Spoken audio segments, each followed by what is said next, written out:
Okay, y'all, we are back with part two of the Little Rod versus Diddy sexual assault lawsuit. Now, many of you guys have already heard the lawsuit. I'm just going over the complaints because the reckoning just came out. And I kind of wanted to refresh myself as to what they filed in court. So let me get back to it. Let's start here. Oops.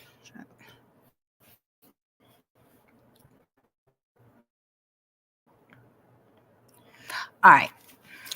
So, Mr. Combs and Justin Combs solicitors drugs and engages in illicit sex acts with minors and sex workers. On or about July 2nd in California, Mr. Combs had a listening party at his home. Present at this party was R&B artists, redacted, Justin Combs, sex workers, and some underage girls. If we go down here, he is a Grammy Award-winning R&B singer who had trouble with law enforcement after assaulting a Bajan billionaire. Okay, so this is Chris Brown. Um, I don't know. Okay, I'm gonna just continue, but that is who he's referring to. Okay, the event began at 7 p.m. Mr. Combs requested female sex workers and required Mr. Jones to solicit them. An hour later, several sex workers appeared. In addition to sex workers, there were at least 5 women in the crowd that were under the age of 16. And they are putting Chris Brown in this. My God. Mr. Combs forced all the women to drink Lace de Leon liquor.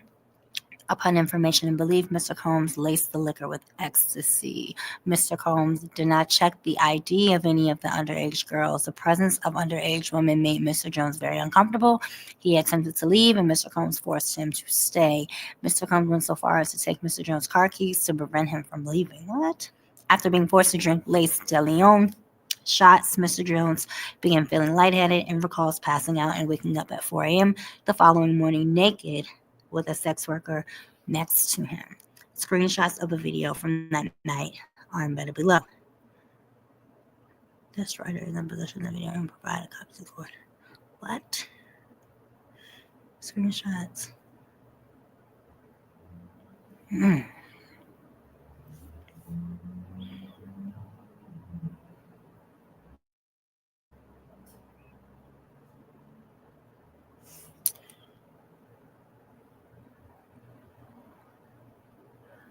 Wow.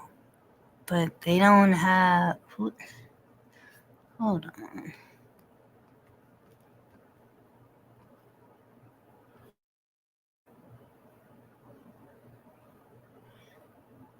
Who is this?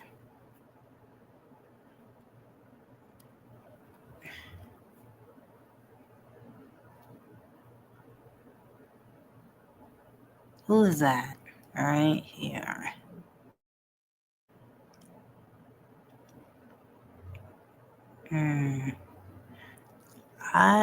I don't know. I don't know who that is. I don't know if it's Chris Brown. I don't know. He looks a little big to be Chris Brown. But that is who he is referring to. Is Chris Brown. A Grammy Award-winning R&B singer who had trouble with the law enforcement after assaulting a Bajan billionaire. That's Chris Brown. I cannot tell if that is him. I don't know. Okay. Let's keep it moving. Mr. Combs attempts to pass off Mr. Jones to Cuba Gooding Jr. Whoa. Mr. Jones believes that Mr. Combs was grooming him to pass him off to his friends. This fear became reality when Mr. Combs introduced Mr. Jones to Cuba Gooding Jr. while they were on Mr. Combs' yacht. During the introduction, Mr. Combs suggested that Cuba get to know Mr. Jones better. He left them alone in a makeshift studio on the yacht. As evidenced by a video of which screenshots are embedded below, Cuba Gooding Jr. began touching, groping, and fondling Mr. Jones' legs, his upper inner thighs, near his groin, the small of his back, near his buttocks, and his shoulders. Mr. Jones was extremely uncomfortable and proceeded to lean away from Mr. Gooding Jr. He rejected his advances, and Mr. Gooding Jr. did not stop until Mr. Jones forcibly pushed him away. The following is a screenshot of the encounter with Cuba Gooding Jr.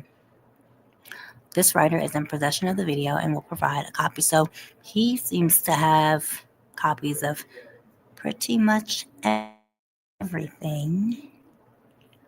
Yeah, which I wish he would just release it. Like, just release it.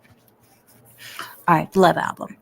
Throughout his time with Mr. Combs, Mr. Jones was under an implied work for hire agreement. Implied? What? Implied? No. Implied work for hire agreement. He was not compensated. Yeah, because it was implied. Hello. He was not compensated for his time living with Mr. Combs or for the songs he produced. As evidence, he was listed as a producer for the following songs on the Love album's final release. All right, so you got 1, 2, 3, 4, 5, 6, 7, 9 songs. That's a lot of songs. Mr. Combs and defendants all benefited from Mr. Jones' work product. They failed to compensate Mr. Jones for his work. He says this again in the documentary that he never got paid. As a result, Mr. Combs and defendants were all unjustly enriched at the expense of Mr. Jones. This is a common theme with Diddy. He's continuously unjustly enriched at the expense of someone else. We just saw that with Kirk Burrows. We see that here again with Little Rod. Mr. Jones attempted to work with Mr. Combs to secure his publishing and royalty rights for the work he completed on the Love album. Mr. Combs only offered Mr. Jones $29,000 for 13 months, thousands of hours of work, and 9 songs that made it to the Love album. Yeah, that is bullshit. Ironically, Mr. Jones was willing to take $50,000. What? His publishing and royalties. Mr. Combs' self-serving greed would not allow him to pay Mr. Jones an additional $21,000. Now, if we remember, Biggie was given $25,000, and he did that in exchange for Puffy getting 50% of his publishing. Puffy is a menace. He is a menace. Biggie was still on the block hustling crack when Party and Bullshit came out. When he had hits, he was still hustling crack. So he was in a destitute position. And then, like, his best friend, I think his name was O or Ollie or something like that, he passed away. He got shot in like an ambush in Brooklyn, I believe. So he was in a place where he no longer wanted to be on the block. So he took that money, which, I mean, in the 90s, 25,000, that was good money, but nothing compared to what he should have received. And he already was somebody in Brooklyn, but he was on the block. Here, Mr. Jones. I mean, it doesn't state his financial situation, but I can only assume that he was living with Mr. Combs. It didn't say he was living by himself and he would come to work. He had a live-in agreement. Puffy tried to take advantage of him again, giving him $29,000 and his publishing. He doesn't even say what the percentage of publishing was going to be. So it probably was 50% or more. All right. Oh, man. What is going on here? Okay, Mr. Combs' deceptive business practices became so bad that Mr. Jones was left with no choice other than to make a public plea on social media for Mr. Combs to pay him for his work. After publicly requesting that Mr. Combs do the right thing and pay him fairly, Mr. Jones received an onslaught of threatening messages from Stevie J and Love Records A&R, DeForest Taylor. You playing. I'm in the studio. Voice note. LOL, you are 100% liar and weirdo. I'm assuming this is from him. Good luck. Number still same. Run into nigga. Come talk to me in public on a public podcast and forum. Okay. Mr. Combs used his power and influence to threaten and intimidate Mr. Jones. All right, so now they no longer have a relationship. According to Mr. Jones, Mr. Combs is very forceful and demanding. Mr. Combs does not take no for an answer and would often threaten to inflict bodily harm on Mr. Jones if Mr. Jones did not comply with his demands. As detailed above, Mr. Combs threatened to eat Mr. Jones' face. Yeah, maybe he was high when he said that because I never heard that before. On another occasion, while standing in Mr. Combs' bedroom, Mr. Jones was forced to watch as Mr. Combs displayed his guns. Ooh, what guns? Oh God! And bragged about getting away. Was shoot? Oh, those like actual guns. Like, I thought he meant like muscles. Bragged about getting away with shooting people. Yes, like he shot that lady right in the face. Exactly. Mr. Combs shared that he was responsible for the shooting in a nightclub in New York City with rapper Shine. Yes, we knew that as well.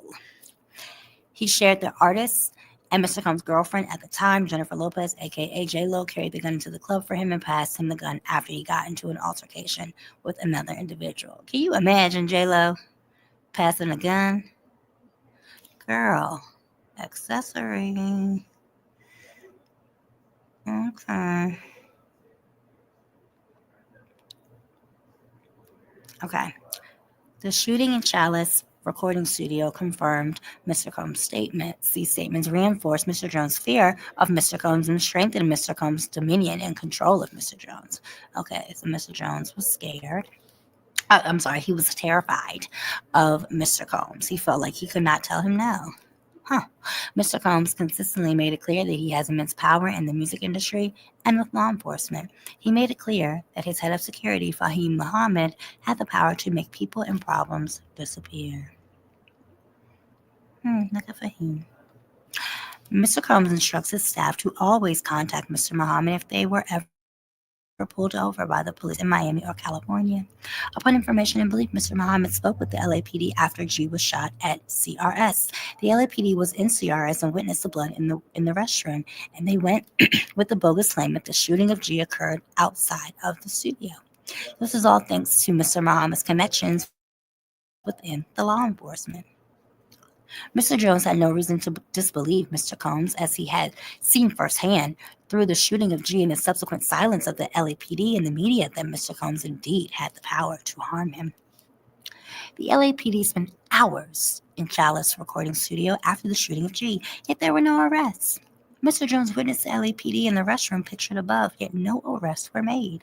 The morning after the shooting, Mr. Jones had several others arrived at Chalice recording studio, and G's blood was still on the floor. Mr. Combs hired a cleaning crew to clean it up. Okay. Defendants Ethiopia. I don't even know how to pronounce her last name, so I'm not going to attempt. Lucian Grange, Motown Records, Love Records, and Universal Music Group. Aided, abetted, and profited off of Sean Combs' Rico Enterprise. I believe that as well. Mr. Jones recalls seeing defendant Grange visiting Mr. Combs' home in Miami, Florida, and LA.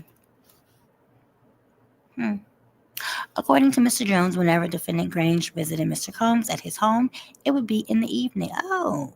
And he and Mr. Combs would disappear for hours in Mr. Combs' bedroom. Okay, you're insinuating that Mr. Grange and Mr. Combs had a relationship.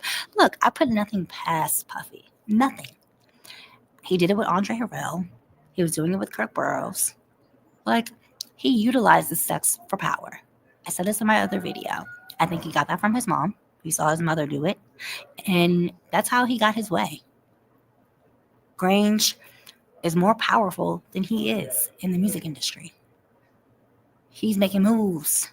I mean, Diddy's making moves too, but Grange is really making moves. And he's going to utilize that sexuality. If Grange is up for it, if he's down, he's going to try it. My opinion. All right. Defendant Grange sponsored, hello, and attended several Love album listening parties. Puffy just found a new sponsor, found somebody else. I think it was Clive at first, but now it's Lucian. At Mr. Combs' home in LA. These parties were sponsored by the defendants. Universal Music Group is Lucian Grange. As evidence above, these parties had sex workers. Oh my, Lucian. Ooh, and underage girls. I still need to get more information on Chris Brown. If any of y'all know the deal on that, please let me know. Because what in the hell? Like, what? He was there? I don't. Okay. During these parties, defendant Grange knew or should have known that Mr. Combs was drugging the attendees through lace bottles of De Leon tequila and Ciroc vodka. Wow. That is a lawsuit in and of itself from Ciroc vodka and De Leon. It is no secret that Mr. Combs had specific bottles of alcohol designated for females and other bottles designated for his staff, his artists, and himself. This fact was detailed by former artists and bodyguards of Mr. Combs. As a sponsor of these events, Mr. Grange had a duty and obligation to ensure that sex workers or underage girls were not present, and that Mr. Combs was not spiking the alcohol with date rape drugs. On YouTube channel The Art of Dialogue, former bodyguard Gene Deal exposed Mr. Combs' mixing method used to spike cranberry juice and orange juice. According to Deal, Mr. Combs would place ecstasy and other date rape drugs in the juices. On YouTube, The Art of Dialogue, former artist Mark Curry exposed Mr. Combs spiking bottles of Moet champagne in the VIP section of nightclubs. Mr. Combs would have a set of Moet champagne bottles for his artists and a set for women. Mark Curry just been exposing everything. What is this?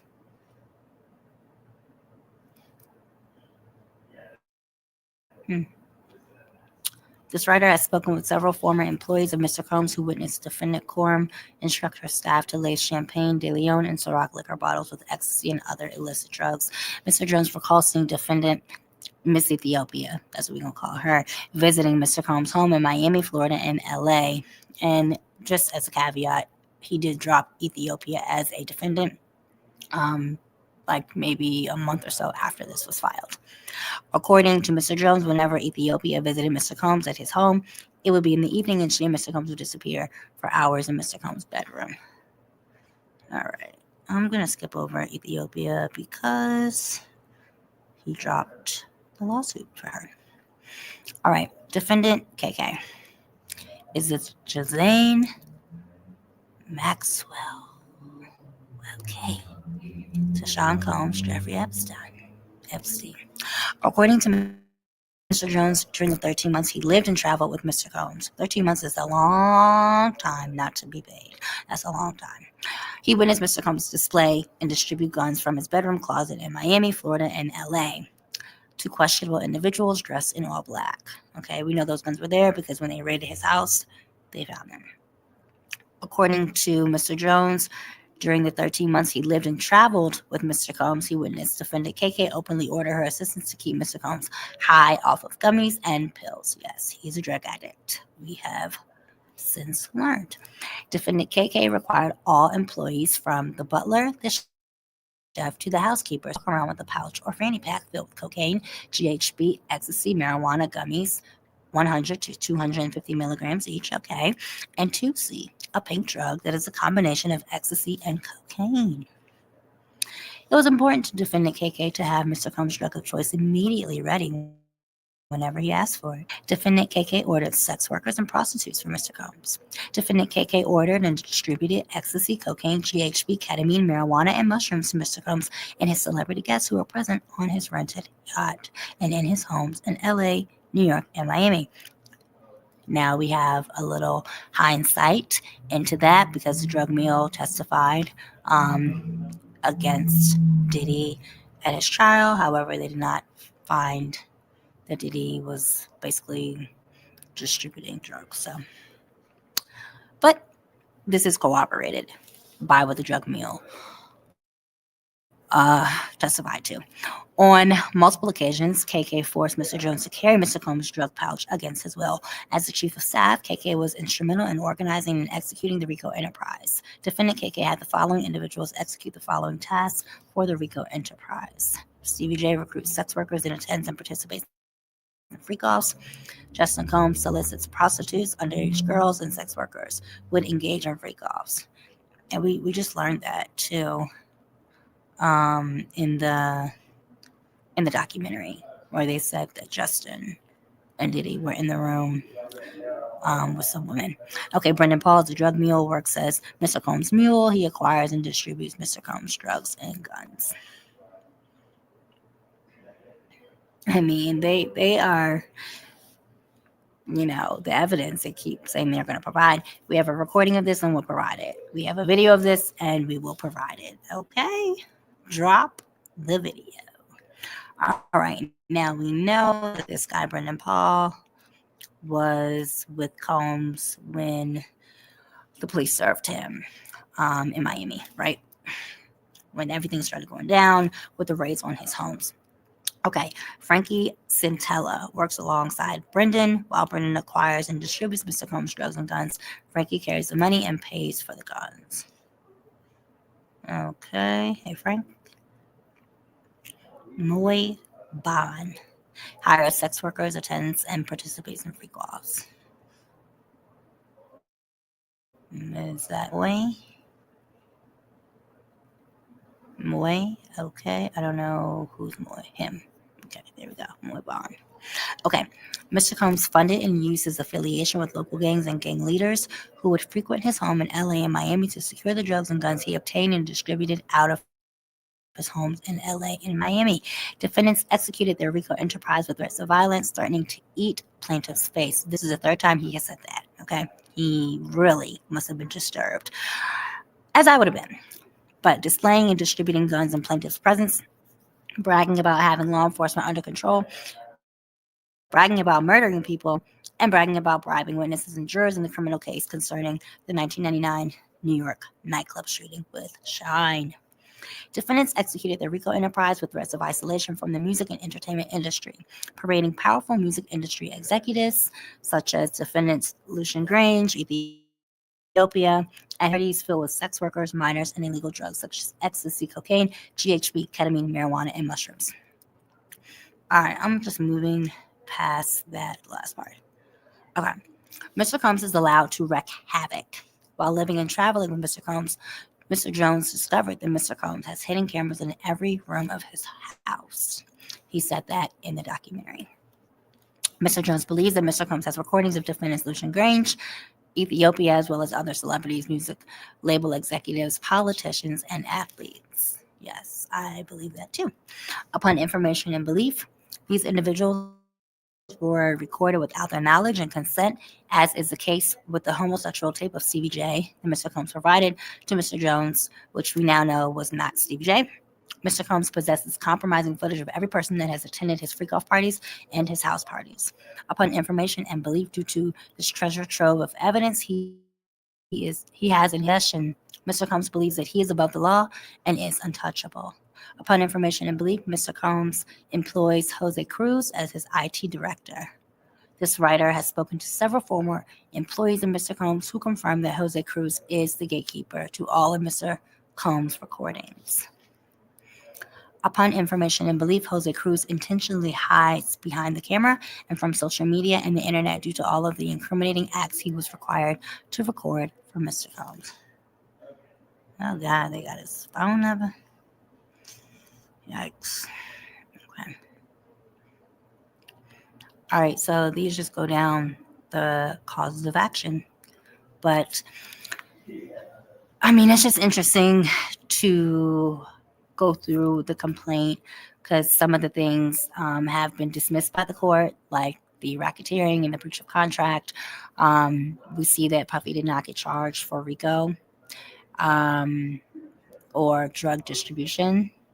So just in hindsight of the case, and now, in parallel with the documentary that is out, we see a lot of people saying the same things. We see Little Rod basically recounting this complaint talking about how he never got paid, the amount that Puffy did offer. I believe in the documentary he says 30,000. Here it says 29. It's $1,000 difference. Either way, he never got it, and he worked for 13 months for free. In both cases, he does say that he woke up sometimes, or multiple times rather, with Mr. Combs next to him, and he would be in pain. So, yeah, very interesting. I'm going to move on to Joy Dickerson Neal next. Remember, I'm trying to reach my monetization goal of 1,000, what is it, subscribers, watch hours? I don't even know at this point, but just like and subscribe. Thanks.